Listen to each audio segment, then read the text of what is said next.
So in the previous couple of videos, we began introducing the idea of biological energy. And we talked about how there's this kind of core molecule ATP that all of the metabolic processes that create energy ultimately want to make ATP because that's the central player in energy currency. We also talked about how the central pathway that makes energy is called glycolysis. And glycolysis is a 12-step process that converts this molecule glucose, which is a sugar, into ultimately carbon dioxide, water, and energy. So in this video and the next video, we're going to spend some time thinking about sugars so that we can better understand what we're talking about when we're thinking about the process of glycolysis. Okay, so glucose, as I mentioned, is a sugar, and you can always recognize a sugar by the name. Anytime you see ose, this suggests that the molecule is a sugar. Okay, sugars are otherwise called carbohydrates, which is a much more meaningful way of referring to them. And the reason for that is the etymology of the word kind of tells you what it is. So carbo, meaning carbon, hydrate, inferring water. So the idea here is carbohydrates are built of carbon and water. And as it turns out, for every carbon, you have exactly one water molecule in a carbohydrate. So if you have one carbon, the carbohydrate would also contain exactly one water, and that's it. If you have 6 carbons, you would have exactly 6 water molecules. If you have 4 carbons, you would have exactly 4 water molecules. So that's how you can always recognize a carbohydrate. It has one water molecule for every carbon. Okay, so carbohydrates are named based on the number of carbons present in the sugar. Okay, so if we have, let's say, a 5-carbon chain, this would be called a pentose. If we have a 6-carbon chain, this is a hexose. If we have a 7-carbon chain, this is a heptose. And on. So we always use these Greek prefixes followed by os to tell us the number of carbons in the chain. Okay, so we can think about these as chains of carbon. So I've drawn 5 carbons here. So this is the backbone of a pentose. Okay, and I'm going to go ahead and draw another one over here as well so that we can further classify these sugar molecules. Okay, if our carbohydrate contains an aldehyde, okay, so we know this is an aldehyde functional group,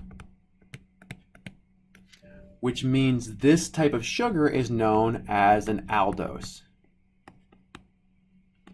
Okay, ose being sugar, alds meaning the aldehyde is present, so an aldose. Okay, if we have a 5-carbon chain that's an aldose, we would call this an aldopentose.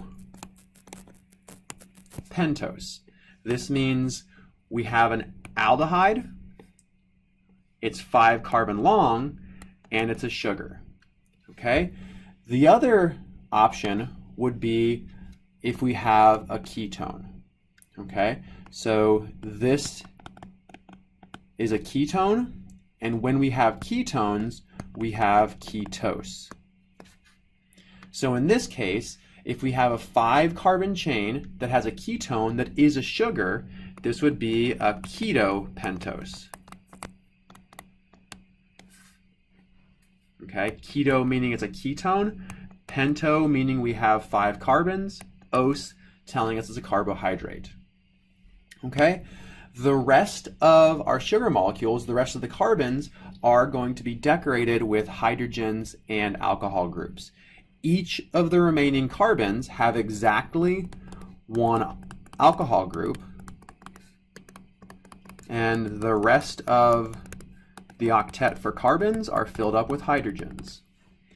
Okay, up here we have exactly one alcohol, so we must have two hydrogens, exactly one alcohol per carbon. We fill in the rest with hydrogens to complete the octets. Okay, so what I've drawn here in each case, what I've drawn here and what I've drawn here are known as Fisher projections.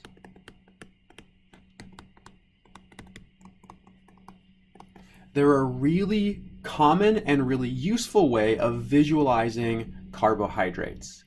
Okay, let's go ahead and scroll down here and I can talk about why they're so useful.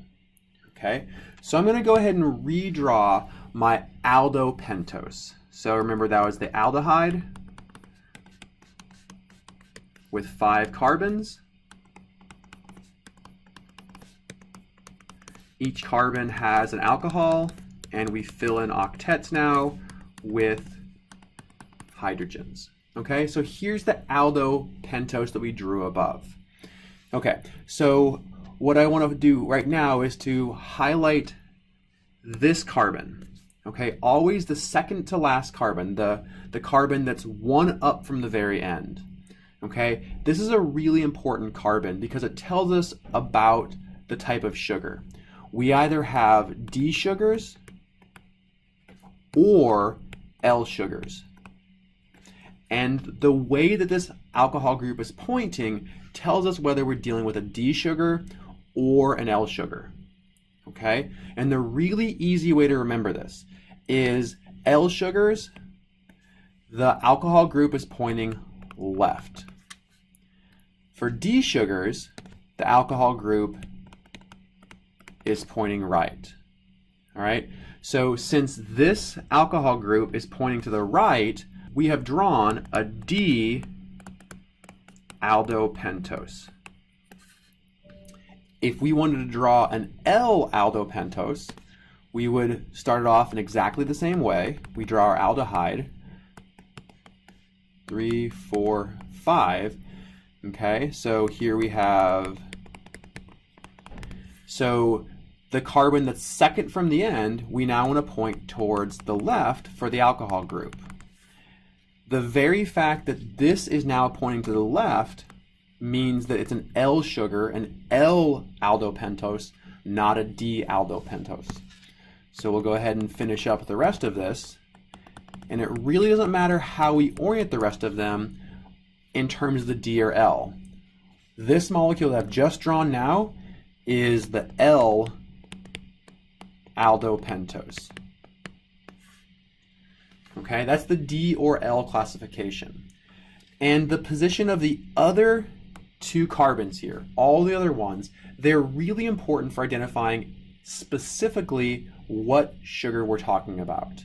Okay, if we were to rotate one of these other alcohol groups to the other side, we would create a different sugar. Right now, I've actually drawn D-ribose. So this is D-ribose. All right, so this is the sugar that's the base of DNA and RNA structures, right? Ribose, so for RNA molecules, it's ribonucleic acid. Ribose is the sugar that's at the core of all RNA, like we saw with ATP. But as it turns out, if you were to rotate one of these alcohol groups, we would change what the sugar is. All right, so for example, if I were to redraw my D-aldopentose, but now with the OH group on the second carbon pointing to the left, this does nothing about the D or L classification, right? So we still have this carbon pointing to the right, so we still have a D sugar. But now we've changed the orientation of this top alcohol group, which means we no longer have D-ribose. Instead, we have a different sugar, which in this case is D-arabinose. In this class, I do not expect you to be able to memorize the names of all of the different sugars. However, what I want you to understand and appreciate is that it's always changing the carbon second to the end. So if the alcohol group on the second to last carbon points to the right, it's a D sugar. If it points to the left, it's an L sugar. And if you change the orientation of any other carbon, what you're doing is changing the name of the sugar. You're changing it, for example, from ribose to arabinose. In the next video, what we're going to do is we're going to take this base knowledge we established here, and we're going to explore how these sugars in this Fisher projection can be used to visualize a sugar in a different projection, which is converting it into a cyclic form.